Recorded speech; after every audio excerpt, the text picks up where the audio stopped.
Take it away, buddy. All right, so I was living I was in Birmingham, Alabama. At the time that this wreck happened, my motorcycle was my primary transport. I had a van that I was renovating, but like the van kept breaking down. Like literally, I just got out of the shop and it stopped running 2 days later. So my bike was my only means of transport. I say that because I'm getting on my bike, about to head to work. It had heavily snowed in Birmingham the day before. He could probably link a picture that I took of my bike the night before where like there's a blizzard coming down, like snow everywhere. So I'm like on the bike. It's probably 8:30 in the morning, heading to work. There's this little like T-junction in the road. And like I said, sides of the road covered in snow still from the snowstorm. And there's this lady I see, she's like sitting there, stopped, getting ready to turn. I'm not worried too much about her because I can tell that she stopped. And right as I'm going through this little T-junction, she decides to go. My best guess is she was probably watching the person behind me, the SUV that was following me, and not me myself. And as she decides to go, she ends up T-boning me, like straight into the side of my bike. And I see her coming.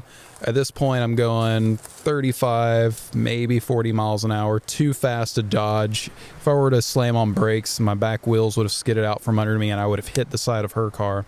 And anyone on a motorcycle, if you're going over like 40 and up, you don't want to hit somebody. That's how you break your neck, hitting the side of their car.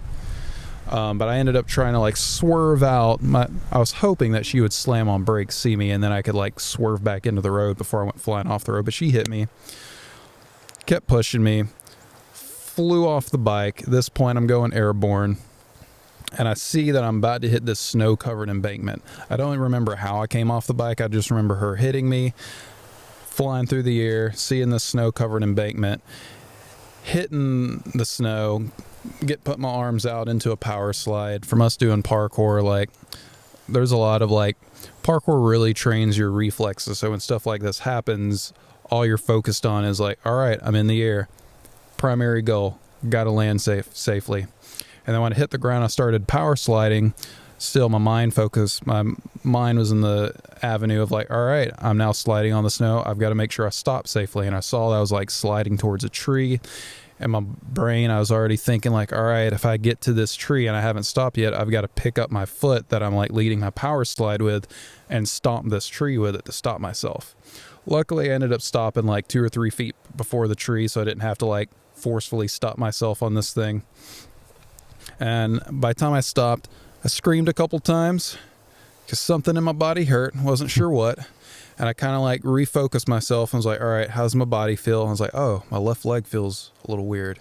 What's up with my left leg? So I pick up my leg and kind of lean my knee over my other leg so I could like look at my leg to see what was wrong. And I saw a slab of red meat with bones sticking out of it with my foot on the end of it dangling from my knee.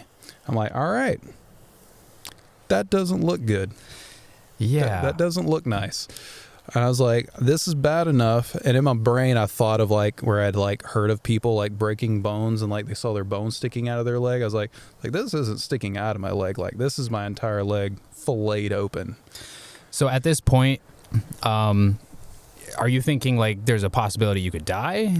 I'm not thinking about dying, but I'm definitely looking at my leg. I'm like, I could lose my leg. Like this is instantly, I was like, this is serious enough that I may lose my leg. So were you thinking clearly enough to actually, were you in shock or were you able to actually think clearly? I don't think I was in shock. I was thinking clearly because as soon as I saw my leg, I was like, okay, I don't need to look at this anymore. So like, because also with me, like seeing gore doesn't really, mentally, it doesn't bother me. Mm-hmm. However, I can like I do have a tendency, like if I see someone who's hurt, I might actually black out. Like I'll start in my mind thinking of like, oh man, what does that feel like? And I have like at times where like I almost blacked out from like seeing someone hurt. Okay. Like I said, when I look at someone, my thought process is like, oh, I really want to help them. However, I can't help them because something in my brain's making me black out right now from looking at this. So I like put my leg back down. I was like, all right, I can't look at that. And I started screaming. I was like, call 911, because at this point I was like, I need help, like someone get 911. And instantly I heard like 3 people up the hill that I just slid down yelling back to me, we're calling 911. So you might have already mentioned this, but is this in like a city? Is this in a very populated? This was in Birmingham. I don't know if anyone knows about Oak Mountain State Park. It wasn't in the city. It was kind of on the outskirts. Interesting. So It was in the greater Birmingham area, closer to a city called Hoover, which is kind of part of Birmingham. Would you say that you're lucky that there was a bunch of people around, or is that normal? I would definitely say that, well, on this particular road, it would have been normal because there are also a ton of schools on this road. So this time of day, there are a lot of people driving to the schools to drop their kids off. Okay, cool. So I'm just trying to gauge this situation. And this was also 8:30 in the morning, so there was a lot of work traffic, like people taking their kids to school, people going to work. Like this particular road, there's schools and people's houses. Like the lady who hit me, she was turning to go into a major subdivision where like tons of houses back in there where probably hundreds of people lived. So this is an area like this particular time of day, like this road is like super congested. But like as soon as like I looked at my leg, I was like, oh, call 911. And like I said, I heard up the hill like multiple people scream back down, we're calling 911. And this lady came running down the hill and I saw her. I was like, oh, are you the one who hit me? She's like, no. I was like, oh, where is she? She's like, oh, the person who hit me, like, kept driving into the subdivision. Oh my God. Which she was on the police report. So she obviously came back to tell the police her side of the story. Okay. Which according to her side of the story, she never moved and I hit her head on. That's what the police report said. However, all the witnesses on the police report were like, no, she T-boned this guy. That's what all witnesses said. So that's the official verdict. The official police report is she said I hit her and all witnesses said that she T-boned me. Okay. But I asked the lady, I was like, oh, how does my leg look? She's like, there's a lot of blood coming out of your leg. So instantly I was like, oh, I need a tourniquet this thing. So I started screaming like, I need a tourniquet. And then she even like started screaming on back the hill like, he wants a tourniquet on his left leg. And there was a guy there who I think he was off-duty cop, maybe off-duty EMT, had a tourniquet in his like first aid bag in his car. So he grabbed it, came running down, slapped it on my leg. He's like, all right, man, this is about to hurt like a son of a bitch. And I was like, all right. And he like, I remember he threw it on. I was like, oh crap, take it off. Because the tourniquet at this point hurt worse than my leg. He's like, no, you need this on my leg. I'm like, you're right. I need this on my leg. So he put it on, and about probably a minute later is when a police officer showed up. Turns out he wasn't even called to the scene. He was just driving down the road and then saw a bunch of people jump out of cars and was like, wait, what's happening? All right, blue lights on. It's go time. And then the ambulance who picked me up actually came from a fire station that was a mile down the road from me. Hold on, let me stop you there. The guy that tourniqueted your leg, are you still in contact with him? No. He might be one of the witnesses.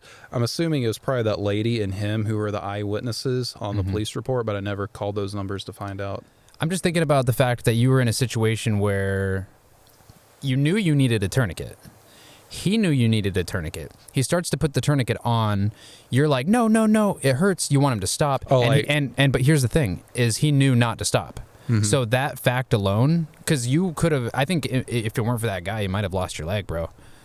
Right? So that's an interesting person, I think. And I still have the tourniquet. Nice. That's an interesting guy. I'd like to meet him sometime, but continue.